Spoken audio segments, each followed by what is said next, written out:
BLED.in में आपका स्वागत है। आज हम आपको प्यारे बच्चों पढ़ाने जा रहे हैं फर्स्ट ईयर में जो आपका एक सब्जेक्ट है समकालीन भारत, ठीक है। और समकालीन भारत में जो टॉपिक है राष्ट्रीय शिक्षा नीति 1986, ठीक है। किसी बच्चों की क्वेरीज आई थी कि मैम आप राष्ट्रीय शिक्षा नीति को पढ़ाइए और समझाइए, तो फिर मैंने अभी आपको समकालीन भारत का जो सब्जेक्ट है उसमें राष्ट्रीय शिक्षा नीति 1986 पढ़ाने जा रहे हैं और उसका हमने अभी पार्ट 1 लिया है और इसके फर्दर पार्ट्स भी आएंगे। तो मैं डॉक्टर उषा आप सभी का स्वागत करती है, ठीक है।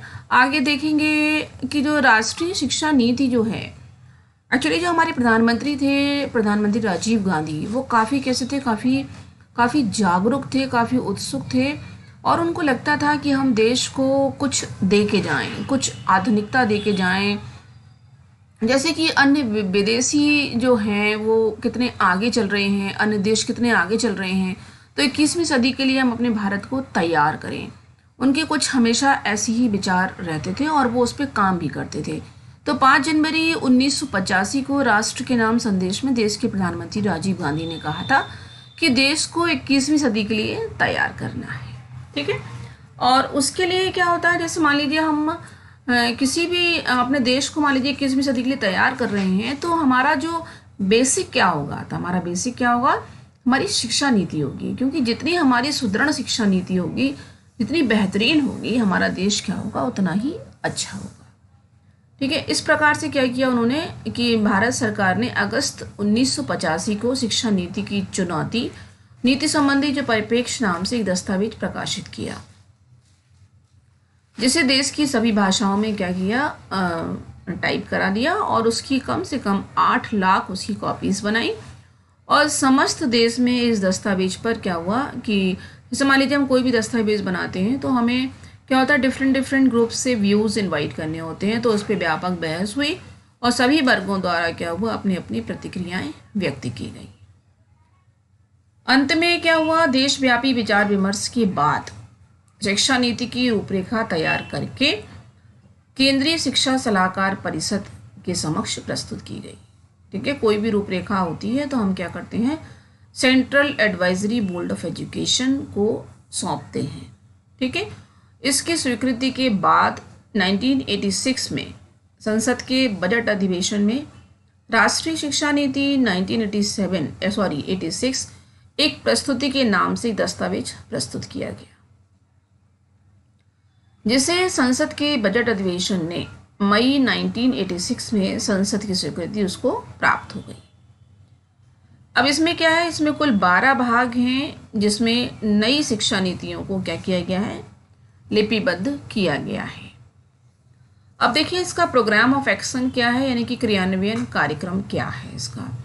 तो राष्ट्रीय शिक्षा नीति 1986 के प्रोग्राम ऑफ एक्शन के लिए मानव संसाधन विकास मंत्रालय भारत सरकार ने क्या किया, 23 कार्यदल गठित किए, ठीक है। और देखिए इनमें कौन कौन थे, तो इनमें प्रसिद्ध शिक्षा शास्त्री थे, विशेषज्ञ थे और वरिष्ठ सरकारी अधिकारियों को शामिल किया गया। अब इन जो ये कार्यदल बनाया, इन कार्यदलों ने क्या किया, अपने अपने कार्य क्षेत्र में स्थिति की समीक्षा करके जुलाई 1986 में अपने सुझाव भारत सरकार के सामने दिए। 21 जुलाई 86 में राज्यों में केंद्र शासित क्षेत्रों के जो शिक्षा सचिव थे और जो प्रशासक थे उनकी बैठक हुई और आपस में क्या हुआ, विचार विमर्श हुआ। उसके बाद मानव संसाधन विकास मंत्रालय ने एक प्रोग्राम ऑफ एक्शन तैयार किया। 2 अगस्त 1986 को क्या हुआ कि इस जो आपका जो प्रोग्राम ऑफ एक्शन था, इस पर केंद्रीय शिक्षा सलाहकार परिषद ने विचार किया। परिषद की जब आपको एक्सेप्शन वो मिल गई, एक्सेप्टेंस मिल गई, तो परिषद की स्वीकृति के उपरांत जो आपका प्रोग्राम ऑफ एक्शन था उस कार्यक्रम को संसद में प्रस्तुत किया गया। इसके बाद क्या हुआ, अगस्त 86 में इसे स्वीकृति प्रदान की गई और सभी राज्यों को इसके क्रियान्वयन हेतु निर्देशन दिया गया, ठीक है। जब आपकी संसद में कोई भी आपका जो प्रोग्राम ऑफ एक्शन है या कोई भी आपकी संस्तुति है जो स्वीकृत हो जाती है, उसके बाद क्या करते हैं, हम सभी राज्यों को आदेश करते हैं कि भाई अब इसको क्या किया जाए, चालू किया जाए। ठीक है, तो राष्ट्रीय शिक्षा नीति 1986 को मूल रूप में निम्नवत प्रस्तुत किया जा रहा है। यानी कि जब हमने उसका प्रारूप बनाया तो हमने उसके प्रारूप में क्या क्या चीज़ें इंक्लूड की। तो सबसे पहले आता है इंट्रोडक्शन या भूमिका। अब जब हमने उसकी भूमिका बनाई तो देखिए भूमिका में हमने उसको कैसे हमने उसका प्रारूप बनाया और कैसे हमने उसकी शुरुआत की। ठीक है, तो इसका 1.1 है, तो कि उसमें उन्होंने बताया कि जो मानव इतिहास में आदिकाल से शिक्षा का विविध भांति विकास और प्रसार होता रहा है। समय समय पे क्या करते हैं, हम शिक्षा को क्या करते हैं, अपग्रेड करते हैं। प्रत्येक देश क्या होता है, अपनी सामाजिक सांस्कृतिक अस्मिता को अभिव्यक्त करने के लिए और उसको आगे बढ़ाने के लिए और समय के साथ ही चुनौतियों का सामना करने के लिए क्या करता है, विशिष्ट शिक्षा प्रणाली को विकसित करता है। लेकिन देश के इतिहास में कभी कभी ऐसा समय आता है जब हम क्या होता है, जब बहुत पुराने समय से चले आ रहे उस सिलसिले को नई दिशा देने की नितांत ज़रूरत हो जाती है। ठीक है ना, बहुत सारी चीज़ें पुरानी चली आ रही होती हैं तो फिर लगता है कि इनको अब हटाना चाहिए, तो ये एक आवश्यकता महसूस होने लगती है। तो उन्होंने प्रारूप में लिखा कि आज वही समय आ गया है। हमारा देश आर्थिक और तकनीकी लिहाज से उस मुकाम पर पहुंच गया है जहां से हम अब तक के संचित साधनों का इस्तेमाल करते हुए समाज के हर वर्ग को क्या करेंगे, हम फायदा पहुंचाने का प्रयास करेंगे। शिक्षा क्या है, उस लक्ष्य तक पहुंचने का क्या है, महत्वपूर्ण मुख्य साधन है। ठीक है, इसी उद्देश्य को ध्यान में रखकर भारत सरकार ने जनवरी 85 में यह घोषणा की थी कि एक नई शिक्षा नीति का निर्माण किया जाए, शिक्षा की मौजूद हालत का जायजा लिया जाए और देशव्यापी बहस इस विषय पर हो। ठीक है, कि आखिर शिक्षा में हमें क्या क्या महत्वपूर्ण सुधार चाहिए। कई स्रोतों से क्या हुआ, सुझाव और विचार प्राप्त हुए जिन पर काफ़ी मनन और चिंतन हुआ। अब आप देखेंगे कि अभी हम क्या बात कर रहे हैं कि आखिर 1986 की जो आपकी एजुकेशन पॉलिसी थी, नेशनल एजुकेशन पॉलिसी, ठीक है, इसके पहले शिक्षा की क्या नीति थी। यानी कि इससे पहले जो 1968 यानी कि आज़ादी के ठीक बाद की स्थिति क्या थी। तो 1968 की शिक्षा नीति और उसके बाद the education policy 1968 and after. अब हम थोड़ा सा पहले जाएंगे और आपको बताएंगे कि जो 86 की जो पॉलिसी थी उससे पहले जो 68 की जो नीति थी उसमें देखिए क्या चल रहा था। तो 1968 की राष्ट्रीय नीति राजनीति के बाद शिक्षा के इतिहास में एक अहम कदम थी। उसका उद्देश्य क्या था, राष्ट्र को प्रगति की ओर बढ़ाना और सामान्य नागरिकता व संस्कृति और राष्ट्रीय एकता की भावना को क्या करना था, मजबूत करना था। उसमें शिक्षा प्रणाली के सर्वांगीण पुनर्निर्माण तथा हर स्तर पर शिक्षा की गुणवत्ता को ऊंचा उठाने पर जोर दिया गया था। साथ ही जो वो एजुकेशन पॉलिसी जो थी, जो शिक्षा नीति में विज्ञान और इंडस्ट्रियलाइजेशन यानी कि प्रौद्योगिकी पर नैतिक मूल्यों को विकसित करने और शिक्षा और जीवन में गहरा रिश्ता बनाने पर भी ध्यान दिया गया था। क्योंकि हमारा जो जीवन है, ठीक है, यदि हम शिक्षित हैं तो हमारा जीवन स्तर निश्चित रूप से बहुत अच्छा होता है। आगे हम देखेंगे कि 1968 की नीति लागू होने के बाद देश में शिक्षा का व्यापक प्रसार भी हुआ था और आज गांव में रहने वाले जो 90% से अधिक लोग हैं वो क्या पाते हैं कि हर 1 किलोमीटर के फासले पर क्या है, प्राइमरी विद्यालय उपलब्ध है और अन्य स्तरों पर भी शिक्षा की सुविधाएं पहले के मुकाबले कहीं अधिक बढ़ी है। कि जैसे हमारे गांव के जो बच्चे हैं या हमारे जो गांव वासी हैं उनको दिक्कत ना हो, वो चूँकि यदि अपना बच्चा शहर में नहीं भेज पाते हैं, ठीक है, या गांव की सड़कें अच्छी नहीं हैं तो उन्हें कहीं बहुत दूर भागने की ज़रूरत नहीं है। तो सरकार ने क्या किया, हर 1 किलोमीटर पे क्या हुआ, प्राथमिक विद्यालय मुहैया कराए जिससे कि हर बच्चा क्या करे, स्कूली शिक्षा को प्राप्त कर सके। इसके बाद 1.6 में क्या है कि पूरे देश में शिक्षा का समान स्ट्रक्चर और लगभग सभी राज्यों द्वारा 10+2+3 की प्रणाली को मान लेना शायद 1868 की नीति की सबसे बड़ी देन है।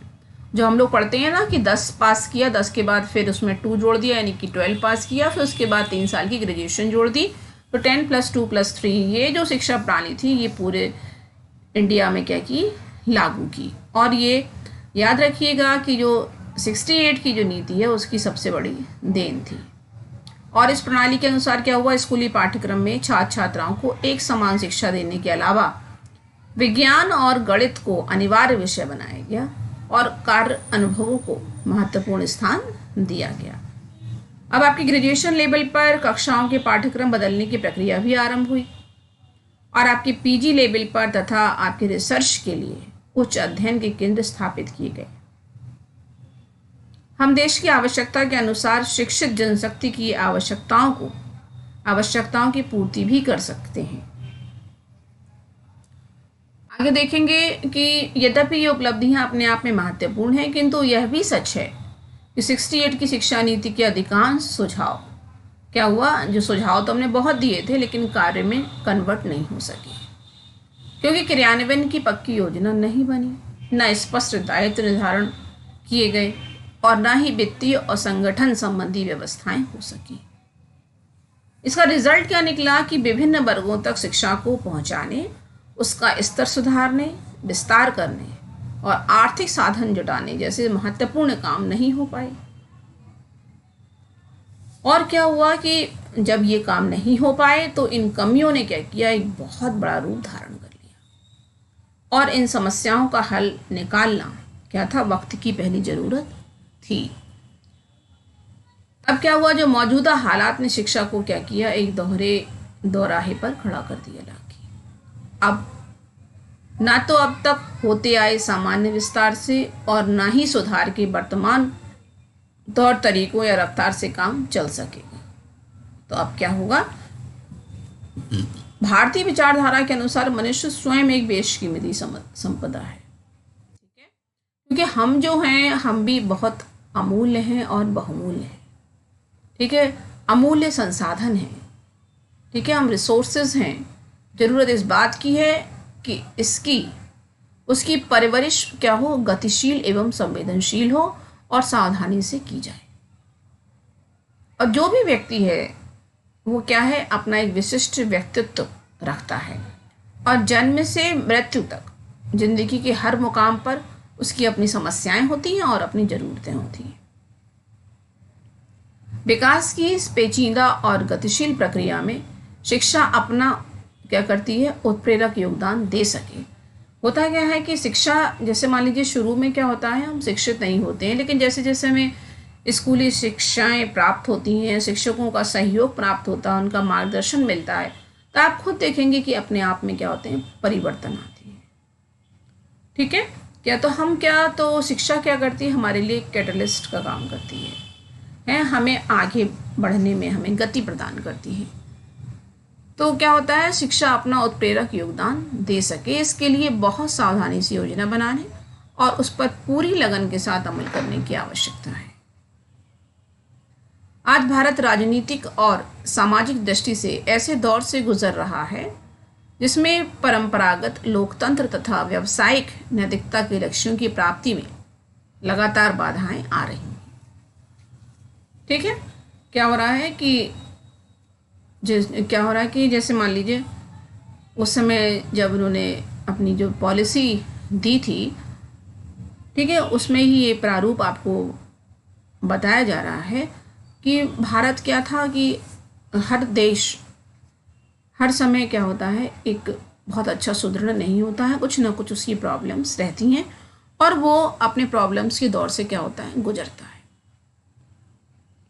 अब यदि हम देहात में देखें तो देहात में रोज़मर्रा की जो सहूलियतें हैं उनके अभाव में पढ़े लिखे युवक गांव में रहने के लिए तैयार नहीं हैं। इसलिए गांव और शहर के फ़र्क को कम करने और ग्रामीण क्षेत्रों में रोजगार के विविध और व्यापक साधन उपलब्ध कराने की बड़ी ज़रूरत है। नहीं तो क्या होगा कि सब लोग गांव छोड़ के कहाँ जाएंगे, शहर में आ जाएंगे, तो फिर शहर में दिक्कत होने लगेगी। आने वाले दशकों में जनसंख्या की बढ़ती हुई रफ्तार पर काबू पाना होगा। इस समस्या को हल करने के लिए जो सबसे अहम उपाय, कारगर उपाय हो सकता है, वह है महिलाओं का साक्षर और शिक्षित होना, यानी कि यहाँ पे भी देखिए शिक्षा की बात आ गई। अगले दशक नए तनाव समस्याओं के साथ अभूतपूर्व अवसर भी प्रदान करेंगे। उन तनाव से निपटने और अवसरों का फायदा उठाने के लिए मानव संसाधन को नए ढंग से विकसित करना होगा। आगे आने वाली जो पीढ़ियों के लिए यह भी आवश्यक होगा कि वे नए विचारों को हमेशा क्या करें, सृजनशीलता के साथ आत्मसात करें। कोई भी नया आइडियाज आता है तो उसे हमें क्या करना चाहिए, अपनाना चाहिए। उन पीढ़ियों में मानवीय मूल्यों और सामाजिक न्याय के प्रति गहरी प्रतिबद्धता प्रतिष्ठित करनी होगी। यह सब अधिक अच्छी शिक्षा से ही संभव है। कहने का आशय देखिए प्यारे बच्चों ये है कि जैसे मान लीजिए शिक्षा नीति है, उसमें यदि कोई भी नई चीज़ हम इंक्लूड करते हैं तो उसे क्या करना चाहिए, हमें खुले हृदय से और एक सृजनात्मकता के साथ हमें उसे अपनाना चाहिए। ठीक है, तभी हम क्या होगा, आगे बढ़ पाएंगे। जैसे कहा जाए यदि कंप्यूटर एजुकेशन की बात है तो आज हर बच्चे को आवश्यकता है कि उसको कंप्यूटर एजुकेशन आनी चाहिए। ठीक है, और धीरे धीरे क्या हुआ, बच्चों ने इसको समझा और निश्चित रूप से आज हमें लगता है कि बहुत कम बच्चे ऐसे हैं जो कंप्यूटर एजुकेशन से वाकिफ़ नहीं है, वरना हर एक बच्चा इससे वाकिफ़ है। यानी कि जो भी नई चीज़ें हैं हमें उनको अपनाना चाहिए। अतएव इन नई चुनौतियों और सामाजिक आवश्यकताओं का तकाजा है कि सरकार नई शिक्षा नीति तैयार करे और उसका क्रियान्वयन करे। इसके सिवा कोई और विकल्प नहीं है, क्योंकि जब नीति आ जाती है तो फिर क्या होता है, उसको हमें ओबे करना ही होता है। जो शिक्षा का सार और उसकी भूमिका है क्या है, the essence and role of education. हमारी राष्ट्रीय परिप्रेक्ष्य में सबके लिए शिक्षा हमारे भौतिक और आध्यात्मिक विकास की बुनियादी आवश्यकता है। ठीक है, क्योंकि और इसी के हिसाब से क्या हुआ, पहले ये जरूरी नहीं था कि बच्चा जन्म ले और स्कूल जाए ही, लेकिन अब क्या हुआ, ये आवश्यक हो गया है कि हर एक बच्चा जैसे ही वो 2.5-3 साल का 4 होता है, क्या होता है, स्कूल में उसके पेरेंट्स उसको एडमिशन कराते हैं। ये क्या है, हर एक बच्चे के लिए बुनियादी आवश्यकता बन गई है और इसको सब ओबे कर रहे हैं। अच्छा, एक बात और है कि शिक्षा क्या करती है, हमें सुसंस्कृत बनाती है। ठीक है, ये हमारी संवेदनशीलता और हमारी दृष्टि को क्या करती है, तेज करती है, जिससे हमारी राष्ट्रीय एकता पनपती है, वैज्ञानिक तरीके के अमल की संभावना बढ़ती है और समझ और चिंतन में क्या होता है, स्वतंत्रता आती है। साथ ही शिक्षा हमारे संविधान में प्रतिष्ठित समाजवाद, धर्मनिरपेक्षता और लोकतंत्र के लक्ष्यों की प्राप्ति में अग्रसर होने में हमारी सहायता करती है। ठीक है ना, क्योंकि शिक्षा से क्या होता है कि हमारी समझ बढ़ती है, और जब हमारी समझ विकसित होती है तो हमारी संवेदनशीलता और हमारी दृष्टि भी क्या होती है, शार्प होती है। शिक्षा के द्वारा आर्थिक व्यवस्था के विभिन्न स्तरों के लिए जरूरत के अनुसार जनशक्ति का विकास होता है। ठीक है, शिक्षा के आधार पर ही अनुसंधान और विकास को संबल मिलता है, जो राष्ट्रीय आत्मनिर्भरता की आधारशिला है। कुल मिला के हमारा ये कहना सही होगा कि शिक्षा वर्तमान और भविष्य के निर्माण का अनुपम साधन है। इसी सिद्धांत को राष्ट्रीय शिक्षा नीति के निर्माण की धुरी माना गया है। यानी कि ये देखिए, यदि व्यक्ति शिक्षित होगा तो जीवन के हर क्षेत्र में क्या करेगा, वो हर क्षेत्र में आने वाली मुसीबतों से क्या कर पाएगा, वो फाइट कर पाएगा। तीसरा पॉइंट हम यहाँ पे देखेंगे, राष्ट्रीय शिक्षा व्यवस्था यानी कि नेशनल सिस्टम ऑफ एजुकेशन क्या है। जिन सिद्धांतों पर राष्ट्रीय शिक्षा व्यवस्था की हमने सोचा था, परिकल्पना की थी, वे हमारे संविधान में निहित हैं। देखिए, राष्ट्रीय शिक्षा व्यवस्था का मूल तंत्र यह है कि एक निश्चित स्तर तक हर एक शिक्षार्थी को बिना किसी जाति पाति, धर्म, स्थान और लिंग भेद के लगभग एक जैसी शिक्षा उपलब्ध होनी चाहिए। मतलब कोई डिफ्रेंशिएशन बच्चों में नहीं रखना चाहिए। इस लक्ष्य को हासिल करने के लिए सरकार उपयुक्त रूप से वित्त पोषित कार्यक्रमों की शुरुआत करेगी। 1968 की नीति में अनुशंसित सामान्य स्कूल प्रणाली को क्रियान्वित करने की दिशा में प्रभावी कदम उठाए जाएंगे। आगे हम देखेंगे, राष्ट्रीय शिक्षा व्यवस्था के अंतर्गत यह जरूरी है कि सारे देश में 10+2+3 ढांचे की जो एजुकेशन है वो लागू की जाए और पूरे देश में इसको स्वीकार कर लिया जाए। इस ढांचे के पहले 10 वर्षों के संबंध में यह प्रयत्न किया जाएगा कि इसका विभाजन इस प्रकार से हो। प्राथमिक शिक्षा में 5 वर्ष का, ठीक है, 5 वर्ष का आपका प्राइमरी लेवल हो, फिर 3 वर्ष का आपका जूनियर लेवल हो यानी कि उच्च प्राथमिक स्तर हो, और उसके बाद 2 वर्ष का हाई स्कूल हो। ठीक है, राष्ट्रीय शिक्षा व्यवस्था पूरे देश में एक साथ एक शिक्षा क्रम के ढांचे पर आधारित होगी, जिसमें एक सामान्य कॉमन कोर होगा, ठीक है, और अन्य हिस्सों की बाबत क्या होगा, लचीलापन रहेगा। कॉमन कोर सभी को क्या होगा, अपनाना होगा, जिन्हें स्थायी पर्यावरण तथा परिवेश के अनुसार ढाला जा सकता है। मतलब जो लचीलापन है वो स्थायी पर्यावरण और उसका जो भी एटमॉस्फेयर है उसके अनुसार, जो उनका एनवायरनमेंट है उनके अनुसार उसको देखा जाएगा। जो आपका कॉमन कोर है, कॉमन कोर में क्या होगा, भारतीय स्वतंत्रता आंदोलन का इतिहास, संवैधानिक जिम्मेदारियां और राष्ट्रीय अस्मिता से संबंधित अनिवार्य तत्व शामिल होंगे। ये मुद्दे किसी एक विषय का हिस्सा ना होकर लगभग सभी विषयों में होंगे। इनके द्वारा राष्ट्रीय मूल्यों को हर इंसान की सोच और जिंदगी का हिस्सा बनाने की कोशिश की जाएगी। ठीक है, राष्ट्रीय मूल्यों में देखिए कौन सी बातें हैं कि हमारी समान सांस्कृतिक धरोहर, लोकतंत्र, धर्मनिरपेक्षता, स्त्री पुरुषों के बीच समानता, पर्यावरण का संरक्षण, सामाजिक समता, सीमित परिवार का महत्व और वैज्ञानिक तरीकों के जो तरीके हैं उनका अमल को जरूरी बनाया जाना। ठीक है, और यह निश्चित किया जाना कि सभी शैक्षिक कार्यक्रम धर्मनिरपेक्षता के मूल्यों के अनुरूप ही आयोजित हों। ठीक है, तो उन्होंने कॉमन कोर में कुछ बातें रखी जो हमने आपको बताई कि आखिर हमें धर्मनिरपेक्षता को अपनाना है, स्त्री पुरुषों के बीच समानता को अपनाना है, अपने एनवायरनमेंट को संरक्षण करना है, ठीक है, सांस्कृतिक धरोहर का हमें अपना सम्मान करना है। ठीक है, तो इन सब बातों को हम सभी को अपनाना है। भारत के विभिन्न देशों में शांति और जो भारत है उसने ये प्रयास किया कि हम वसुधैव कुटुंबकम के आदर्श को सजोएंगे। ठीक है, यानी कि हम विभिन्न देशों में शांति और आपसी भाईचारे के लिए हमेशा क्या रहेंगे, प्रयत्नरत रहेंगे। इस परंपरा के अनुसार शिक्षा व्यवस्था का यह प्रयास होगा कि नई पीढ़ी में विश्वव्यापी दृष्टिकोण सुदृढ़ हो और अंतर्राष्ट्रीय सहयोग और शांतिपूर्ण सहअस्तित्व की भावना बढ़े। शिक्षा की इस पहलू की उपेक्षा नहीं की जा सकती, क्योंकि जैसे मान लीजिए यदि हम अपने देश में उन्नति कर रहे हैं, ठीक है, अच्छे से रह रहे हैं, हमारे अंदर भाईचारा है, लेकिन दूसरे कंट्रीज़ जो हैं यदि उनसे हमारा अच्छा व्यवहार नहीं है तो अभी क्या होगा, हमारे देश में क्या होगी, शांति नहीं रह पाएगी। इसलिए अपने साथ साथ हमें पड़ोसी देशों के साथ भी अच्छा व्यवहार करना चाहिए, जिससे यदि हम शांति से अपनी प्रगति कर रहे हैं तो वो भी क्या करें, उसमें हमारा सहयोग करें।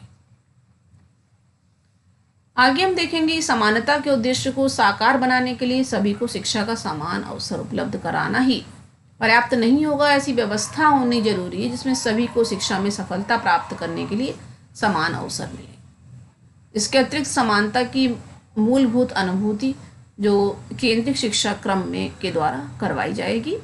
वास्तव में राष्ट्रीय शिक्षा व्यवस्था का उद्देश्य यही है कि सामाजिक माहौल और जन्म के संयोग से उत्पन्न पूर्वाग्रह और जो कुंठाएं हैं वो क्या हो, दूर हो।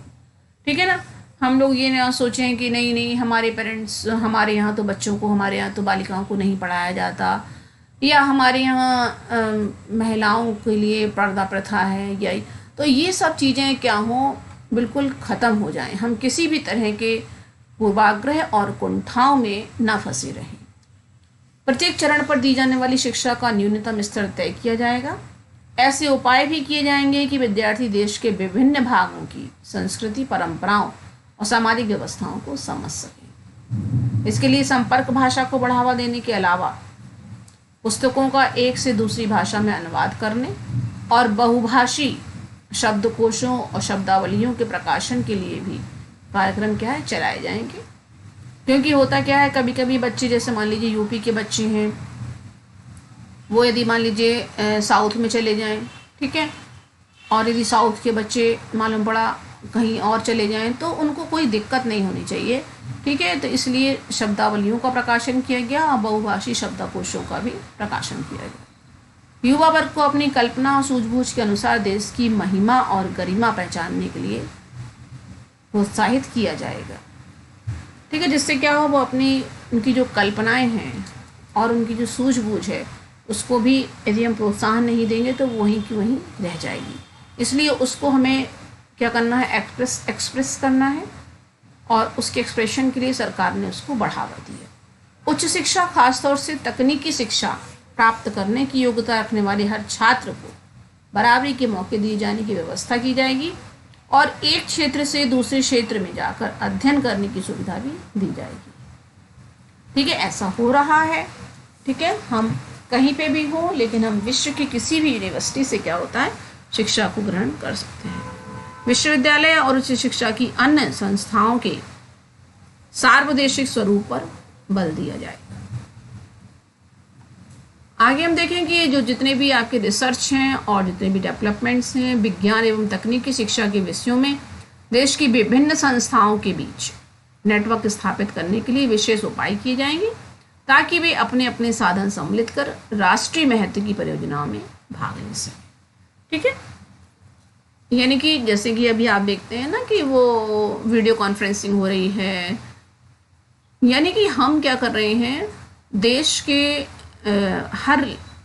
हर प्रोग्राम में हम क्या करते हैं, भाग ले सकते हैं। शिक्षा के पुनर्निर्माण के लिए, शिक्षा में असमानताओं को कम करने के लिए, प्राथमिक शिक्षा के सार्वजनिकरण के लिए, पूर्ण साक्षरता के लिए, वैज्ञानिक एवं प्रौद्योगिकी अनुसंधान के लिए तथा इस प्रकार के अन्य लक्ष्यों के लिए साधन जुटाने का दायित्व समूचे राष्ट्र पर होगा। ठीक है, पूरे राष्ट्र की जिम्मेदारी है। आजीवन शिक्षा शैक्षिक प्रक्रिया का एक मूलभूत लक्ष्य है और सार्वजनिक साक्षरता इसका अभिन्न पहलू है। युवा वर्ग, गृहिणियां, किसान, मजदूर, व्यापारी आदि को अपनी पसंद और सुविधा के अनुसार अपनी शिक्षा जारी करने के लिए अवसर मुहैया कराए जाएंगे। भविष्य में क्या होगा, जैसे मान लीजिए ओपन यूनिवर्सिटीज़ हैं, ठीक है, और डिस्टेंस एजुकेशन है, उसका भी क्या करते हैं, उसका भी आप फ़ायदा ले सकते हैं। यानी कि जो लोग स्कूल नहीं जा पा रहे हैं, ठीक है, जो लोग कॉलेज से दूर हैं, उनके लिए भी क्या करेगी पॉलिसी, ऐसा प्रोग्राम बनाएगी कि वो घर बैठे ही शिक्षा को ले सकते हैं। अब देखिए, विश्वविद्यालय अनुदान आयोग, university grant commission, Akhil Bharatiya तकनीकी शिक्षा परिषद, भारतीय कृषि अनुसंधान परिषद और भारतीय शिक्षा परिषद, भारतीय चिकित्सा परिषद जैसी संस्थाओं को और अधिक मजबूत बनाया जाएगा ताकि वे जो नेशनल एजुकेशन पॉलिसी है उसको संवारने में अपनी भूमिका अदा कर सकें। इन सभी संस्थाओं को एक समेकित योजना के द्वारा जोड़ा जाएगा ताकि इनमें आपस में क्या हो, कार्यात्मक संबंध स्थापित हो सकें और जितने भी आपके रिसर्च हो रहे हैं और जितने भी आपकी पीजी की शिक्षा है, ठीक है, स्नातकोत्तर शिक्षा के कार्यक्रम मजबूत बन सकें। जितने भी ऑर्गेनाइजेशंस हैं वो नेशनल एजुकेशन की जो रिसर्चेज हैं, ठीक है, राष्ट्रीय शैक्षिक योजना या और प्रशासन संस्थान तथा जो इंटरनेशनल साइंस और आपका टेक्निकल जो आपकी यूनिवर्सिटीज़ हैं उनको शिक्षा नीति के कार्यान्वयन में सहभागी बनाया जाएगा। यानी कि जितनी भी हायर एजुकेशंस इस जो सोसाइटीज़ हैं या प्रोग्राम्स हैं उन सभी को क्या किया गया, इसमें इन्वॉल्व किया गया। ठीक है प्यारे बच्चों, तो आज हमने पार्ट 1 लिया है।